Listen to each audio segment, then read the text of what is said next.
Welcome back to Movie Recaps. Today I will show you a horror film from 2021, titled The Cursed. Spoilers ahead. Watch out and take care. It's late at night in the city when a drunk man returns to his apartment, discovering that the lights aren't working and the TV has no signal. He looks out the window with a golf club in hand, thinking it may be a thief, but the truth is creepier than that. A mysterious figure appears behind him and doesn't seem bothered when the man hits him with the club.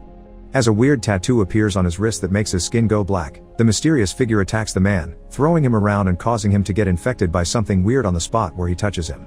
Then he bites the man on the neck, infecting him further while his own body crumbles into ashes. Sometime later, the police are reviewing the case. The autopsy indicates the victim died of paralytic shellfish poison, and the attacker was already dead 3 months ago. This isn't the first time this police department deals with a strange case, and Detective Jung knows exactly who to call. Meanwhile, famous reporter Jin Hee is appearing on the radio to present her new book about the paranormal cases that she's covered on her independent news channel. During the interview, the host takes calls from the public, and the first one comes from a mysterious creepy voice. This man claims to be behind the murder case the police are currently investigating, and he wants to be interviewed by Jin Hee herself the next day at an address he sends to her phone. After the show, Jin Hee goes back to the office, where all her employees are dealing with hundreds of calls asking about the creepy voice on the radio. Jin Hee also gets to meet Jesse, the new intern in charge of on-site shooting who has recently arrived in the country. Then, she meets with her partner Kim, who has already been pulling some favors to get information on the recent murder case.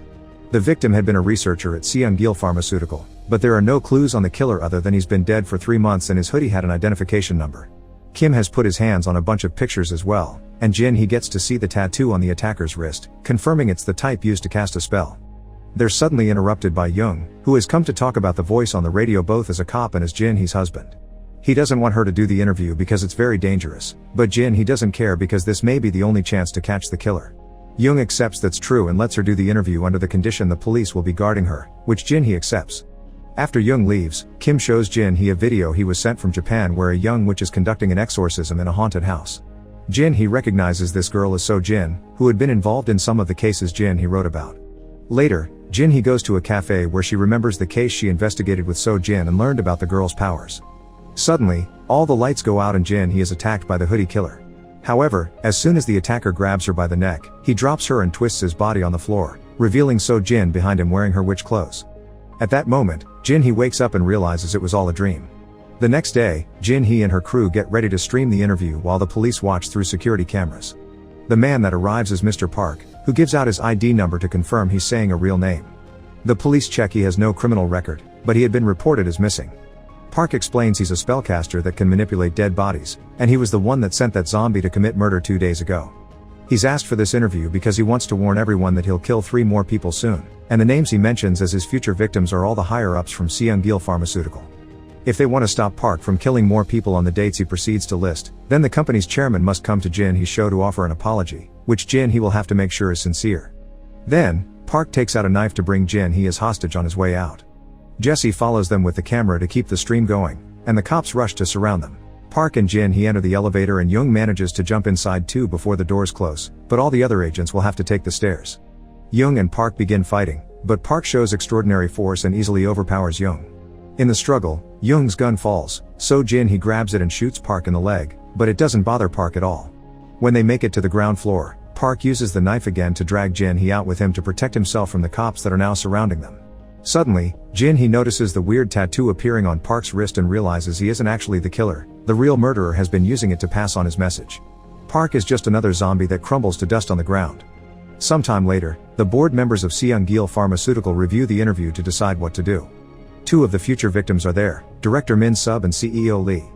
However, Chairman Byun Sung is at his villa recuperating from his blood sugar problems, so his daughter Mi Young is speaking for him.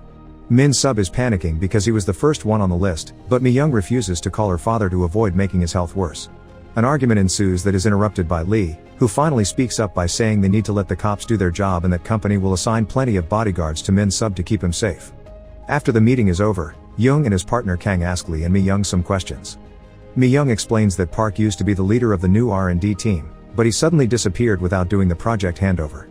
Kang points out that when Park's family reported him missing, they said he never came back from work, but Mi Young can't help them there. Park used to work at an old company building that is now abandoned, so they don't have any records of his last day on the job. Jung asks Lee what Byun Sung should be apologizing about, but Mi Young doesn't let Lee answer that and just asks the police to do their jobs. Meanwhile, Jin Hee and Detective Yu talk to Professor Tak, an expert on the study of the paranormal. He's researched the tattoo and confirms it's the one used to make zombies. He also points out that only one country uses this kind of design: Indonesia. They have witch doctors known as shamans who have many ways to manipulate bodes, the main one being on the ground where the body died. They mix the ground's mud with the shaman's blood and hair or nails from the bodies to make sculptures that are put on the incantation design, which explains why all the criminals so far have crumbled like clay. Later in the evening, Jin Hee gets a call from Kim. He has finally found out the identity of the first attacker, who had been reported missing by his family 5 years ago. It seems this guy came to the country with a fake passport, so Kim will be interviewing the guy behind that passport tomorrow. The next day at the local prison, Kim visits Huang, the man that provided the fake passport, and Huang accepts to share some information in exchange for cigarettes and a reduced sentence. It turns out Huang also used to work for Seungil Pharmaceutical, and 6 months ago, the company started secretly recruiting people for clinical trials.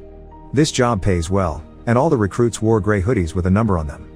The research had orders to only recruit bums with no relatives, but there weren't enough homeless people that met the requirements, so Huang began using illegal immigrants. All those people who were around 100 died in a few months. In the meantime, the Seungil Pharmaceutical headquarters are surrounded by bodyguards and the police to protect Min Sub. This also means lots of reporters are accumulating outside, including Jin Hee and her crew. Soon, a person wearing one of those hoodies approaches the building and the police try to stop them, but it's incredibly easy for the zombie to use their strength to easily beat them all up. Once that's taken care of, the zombie is joined by a whole group of walking bodies. The zombie horde is too big and strong to be stopped by normal men, and they easily break through the guards' line of defense to get inside. Ignoring the bullets shot at them, they begin climbing the stairs, so Young decides to escort Lee and Min Sub out of the building before the zombies reach them.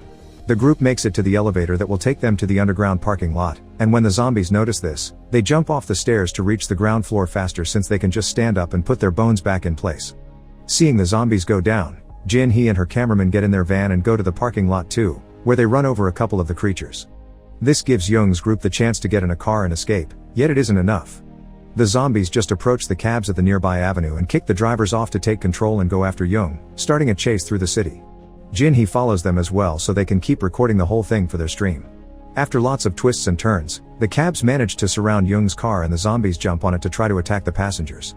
Young's car eventually comes to a stop outside a tunnel and the zombies waste no time in dragging Min Sub out to kill him. Lee is spared for now, but in the struggle, Young was scratched and he's now infected. Once the hunt is done, all the zombies crumble into dust. Young is taken to the hospital and put into quarantine, so Jin Hee can only watch him from afar. In the evening, a terrified Lee visits Byun Sung to ask him to apologize so this massacre can be over. However, Byun Sung doesn't regret doing what he considers necessary experiments and decides he'll talk to his daughter first before rushing into an apology because she's the future of the company. Giving up, Lee leaves, bumping into Mi Young on his way out. Lee takes the chance to point out that Mi Young had been the head of that awful trial that she pushed for to get more money after decades of the company only making medicine to help people, which has always been his and Byun Sung's dream. However, Mi Young says that's how cowards talk and that there's no room for dreams in her company. At the office, Jin Hee, Kim, and the detectives call Tak to discuss what happened. He saw the stream and noticed that the zombies couldn't move if they lost their hands, meaning the tattoo is their weakness. The doctors have said they can't find a cure for Young, but Tak assures them it's not poison, he's being affected by the curse too. To save him, they'll have to stop the shaman. After Tak hangs up, Kim shares all the information he got from Huang, including the fact that a month after all the recruits died, a strange Indonesian man came to see Huang. He said his family was working in the company, so Huang sent him to Sea Park to get him off his back. Huang also described this man's clothes as similar to a Taoist priest, which means he must be the shaman. The group's conversations interrupted by the arrival of Lee, who wants to confess what happened on camera. The project had been an idea from their American investors. The plan was to develop a special poison to use in chemical weapons. He admits the company abused the poor and the homeless, so he's brought a bunch of related documents for the detectives, including a list of the recruits. Before leaving, Lee tells everyone that the chances of Byun Sung apologizing are tiny. Kim realizes the files by themselves are useless because they may have fake names, so they'll need to compare the information with the police's official database to find the shaman's family. At the same time, Jin Hee remembers Tak's explanation of the ritual to summon zombies. If the ground where they died is needed, then the shaman must be at the company's abandoned lab building. The team splits in two then. Kim and Kang will go check the names while Jin Hee and Yu will go to the labs, unaware that a stranger on a bike is following them. Inside the abandoned building, Jin Hee and Yu find a room painted with creepy magic symbols and decide Tak can research them later, not noticing that the paint is moving. When they hear a noise, they go upstairs to check it out and are suddenly attacked by a zombie. Fortunately, Yu reacts quickly and shoots the creature until it loses its hand, but he wastes all his bullets in the process. There's a horde coming next though, so Jin Hee and you run away through a tunnel until they make it into a room that they lock by putting furniture in front of the door. However, there's a zombie there too and it grabs Jin Hee by the neck to kill her, only to be stopped by the stranger from the bike. It turns out this is So Jin, who has finally returned to the country. She uses her powers to destroy the zombie, then she drags Jin Hee and you into another room because the horde has managed to break through the flimsy furniture barrier. In this room, So Jin draws a spell on the floor to create an invisibility shield where she and Jin Hee hide, but you doesn't make it in time and has to hide behind some furniture. The zombies break in and go after you, so Jin comes out after Jin Hee tells her the weakness is the tattoo.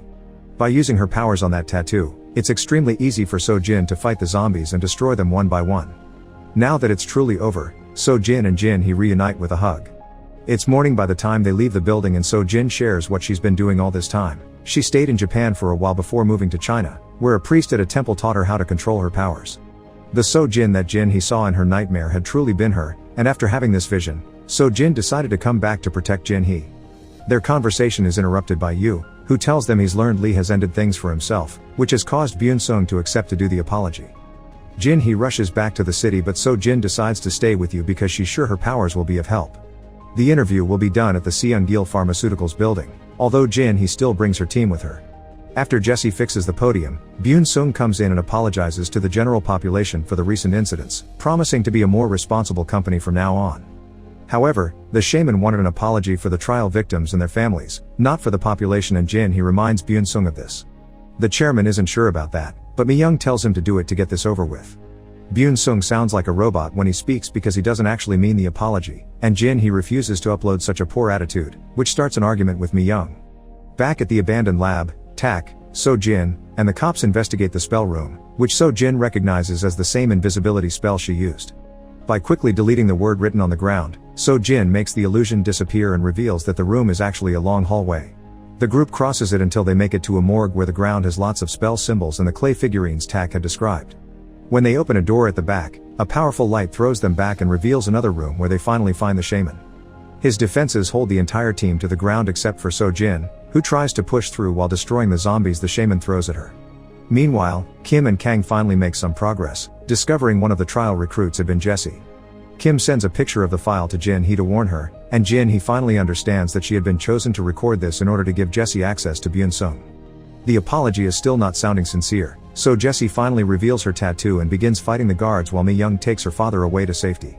Jessie runs after them, knocking out anyone that gets between her and the chairman's office and even jumping through windows as a shortcut. After beating a few more guards, Jessie enters the main office and approaches Byun Sung to kill him.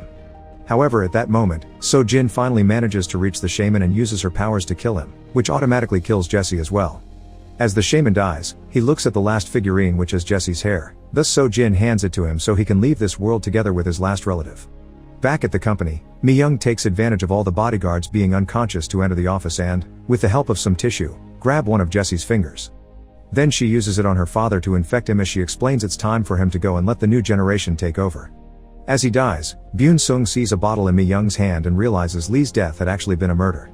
A moment later, the cops finally reach the office where Mi-young is crying her heart out, but Jin Hee also arrives and tells her to stop pretending because they know everything. When Jesse fixed the podium, he put a microphone on Byun Sung's jacket for better transmission sound, so now they have a recording of everything she said while her father died. After the cops arrest Mi-young, Jin Hee and So Jin meet at the hospital to visit Young, who is finally recovering thanks to the shaman's death. So Jin feels bad for the shaman because before he died, she had seen his memories of playing with Jessie as a child and felt how much he loved her. 3 months later, Mi-young has been released on the grounds of insufficient evidence.